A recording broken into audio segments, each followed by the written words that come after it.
I've been married to my husband Mike for 20 years now. We're not wealthy, but we own our home and have built a simple yet happy life together.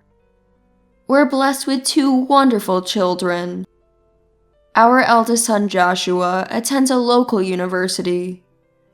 Though we told him not to worry about tuition, Joshua took out a scholarship to cover the costs himself.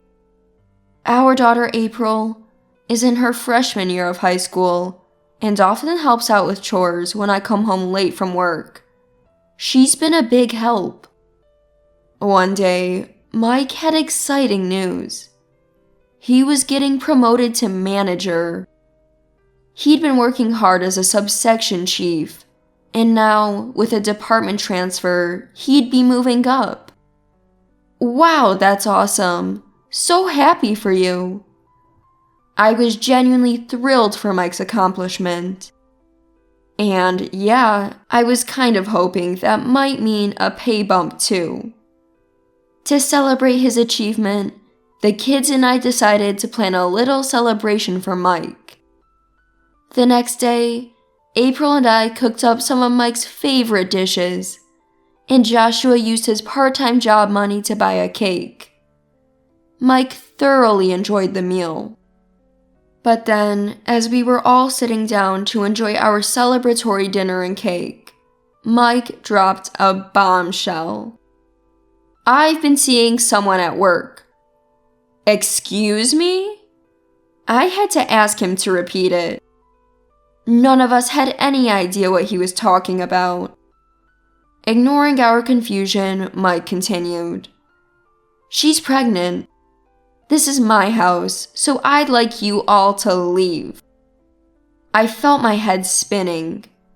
Wait a minute, do you even realize what you're saying? She's 10 years younger than me and adorable. I'm just not interested in an old lady like you anymore. Our kids glared at Mike. Seeing their expressions, he said, You guys are grown up. You can fend for yourselves, right? That's when Joshua lost it. You've got to be kidding me. I may be an adult, but April's still a high school student.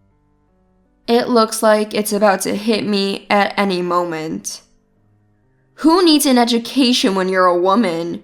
You could just sell your body if you want to work. Time seemed to stand still for a moment, but I mustered my voice from deep within, tinged with anger. Excuse me? That's your own daughter you're talking about. How could you say that? After hearing me, April ran to her room crying. You're no father to me anymore. I'll leave like you want, but I'll never forgive you for hurting Mom and April. Joshua said this and followed after April. Left behind in the living room were Mike and me. An awkward silence filled the room. Then Mike said, See, this is why I'm giving you a week. Be out by then. Fine, I'll take custody of the kids. Don't need it. I'll have new kids. Just so you know, you're on your own. Mike responded without even looking at me. Don't be foolish. I've been promoted to manager. I'm going to have a prosperous life from now on. I'll marry a young, cute girl and build a happy family. What was supposed to be a day of celebrating Mike turned into a day where everything we built came crumbling down. The next day, a friend who had been through a divorce introduced me to a lawyer. Taking my friend's advice, I had a credit agency investigate Mike. I also found out about Mike's mistress. Her name was Emily, a temp at Mike's workplace. She was cute, but manipulative. It seems that men just fall for women like her, I thought while listening to the report from the credit agency. I took my kids and moved into a rented condominium. Financially, I was okay because I had a full-time job and some savings. April also regained her composure being away from Mike, so we were in a somewhat comfortable situation. Eventually, enough evidence had been gathered. After consulting with my lawyer, I arranged a meeting with Mike to discuss our divorce, with the lawyer present. On the day of the meeting, I chose our former home as the venue for our discussion, with my lawyer by my side. Mike snickers. Who needs a lawyer, huh? You've always been such a drama queen. I keep my composure, though inside I'm boiling, wanting to flip the table on Mike and smash him with a chair. Apparently, Emily had already made herself at home here. Even the furniture and curtains have been swapped out. Pink, cutesy floral curtains. Must be Emily's choice. Just the thought that she picked them makes me nauseous. Emily, who's also in the room, gets a bit angry. This has nothing to do with me. In my head, I'm furious. How can you say this has nothing to do with you? I should whack you with a chair too. When my lawyer states that Mike and Emily are liable for damages, Emily loses it right there. Why should I pay for anything? Aren't women exempt from this? Seriously? You're the one getting angry? I'm the one who should be mad. I'm shocked that people like this still exist. My lawyer calmly replies, No, you must pay Judy damages. You are the reason this marriage is ending. Do you understand your position? It's because this old hag is unattractive. Thank God for my lawyer. Otherwise, I would have lunged at this woman. Close call. Just as I'm thinking this, Emily hurls a teacup that had been filled with tea at me. Hey, do something about this. I'm carrying your child, you know? Emily cuddles up to Mike. Lawyer, can I hit her now? My patience is at its limit, I think to myself. However, my lawyer just coolly hands me a handkerchief. Still have to endure, huh? Mike is grinning as he's coddled by Emily. I wish I could bury them both. Mike violently signs the divorce papers I prepared. We're strangers now. I'll pay the damages, but don't come near us. I also sign the divorce papers and hand them to my lawyer, asking them to file them in court. After the lawyer leaves, now you leave too. Mike tries to kick me out. I've been holding back just to say this. I ask Mike a simple question. Is that baby really yours? The atmosphere clearly changes. Or rather, it's just Emily's eyebrows that move, but the room feels different. What are you saying? It's my child, isn't it? Of course it is. Are you going crazy? I quietly lay out some documents on the table. You're not just seeing Mike. You're also financially supporting a struggling artist, aren't you? What's this nonsense, you old hag? Are you out of your mind?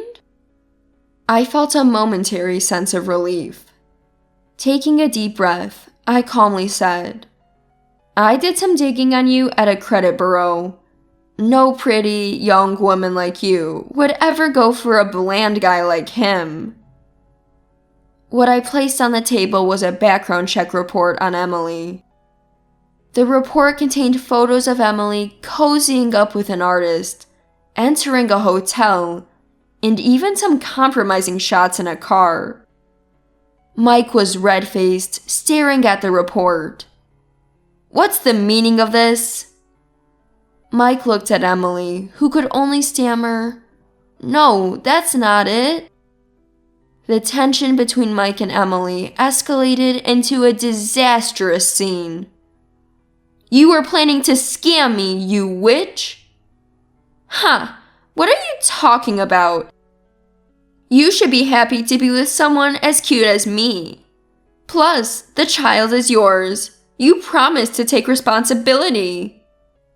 Are you kidding me?